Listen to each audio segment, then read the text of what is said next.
வணக்க மக்களே, இன்னைக்கு நம்ம என்ன பார்க்க போறோம்னா அதிவேக சதம்.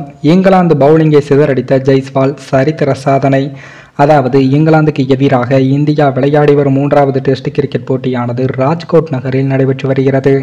பிப்ரவரி 15ஆம் தேதி துவங்கிய அந்த போட்டியில் டாஸை வென்று முதலில் பேட்டிங் செய்த இந்திய அணி 445 ரன்களையும் எடுத்தது. குறிப்பாக ஜெய்ஸ்வால் போன்ற முக்கிய பேட்ஸ்மேன்கள் ஆரம்பத்திலேயே ஏமாற்றத்தை கொடுத்ததால் 3 விக்கெட்டுகளுக்கு 33 ரன்கள் என்று தடுமாறியது.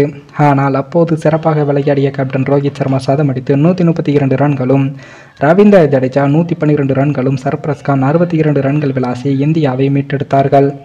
அதிகபட்சமாக மார்க்வுட் 4 விக்கெட்டுகளை எடுத்தார். அதனைத் தொடர்ந்து களமிறங்கிய இங்கிலாந்துக்கு பெங் டக் அவர்கள் 153 ரன்களை விளாசினார்.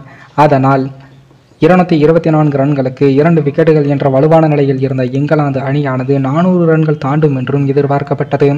ஆனால் அடுத்த 95 ரன்களுக்குள் 8 விக்கெட்டுகளை எடுத்து அந்த அணியை 319 ரன்களுக்கு சுருட்டி அபார கம்பேக்கை கொடுத்த இந்தியா சார்பில் அதிகபட்சமாக முகமது சிராஜ் 4 விக்கெட்டுகளையும், குல்தீப் யாதவ் 2 விக்கெட்டுகளையும், ஜடேஜா 2 விக்கெட்டுகளையும் எடுத்தார்கள். அதனைத் தொடர்ந்து 126 ரன்கள் முன்னிலையுடன் களமிறங்கிய இந்தியாவுக்கு கேப்டன் ரோஹித் சர்மா 19 ரன்களிலும் ஜோரூட் சுழலில் சிக்கினார். இருப்பினும் மற்றொரு துவக்க வீரர் ஜெய்ஸ்வால் அவர்கள் நேர்த்தியான ஆட்டத்தை வெளிப்படுத்தி ரன் குவிப்பிலும் ஈடுபட்டார்.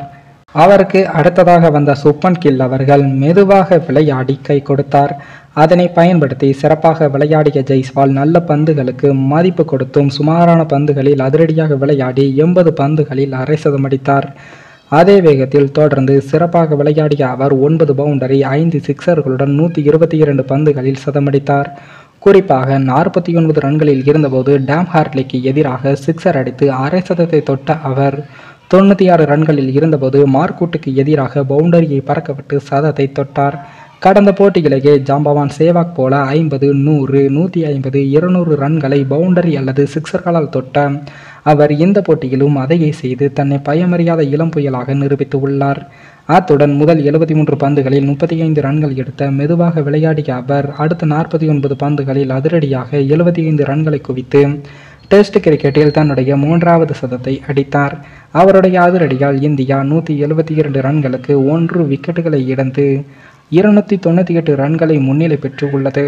மேலும் இந்த வீடியோ ஏதோ ஒரு விதத்தில் உங்களுக்கு பிடித்திருக்கும் என்று நினைக்கிறேன். நம்ம சேனலுக்கு புதிதாக வீடியோ பார்க்கிறீர்கள் என்றால் மறக்காமல் சப்ஸ்கிரைபர் செய்துவிட்டு பாருங்கள். இன்னொரு வீடியோவில் சந்திக்கும் வரை நான் உங்கள் தமிழ்.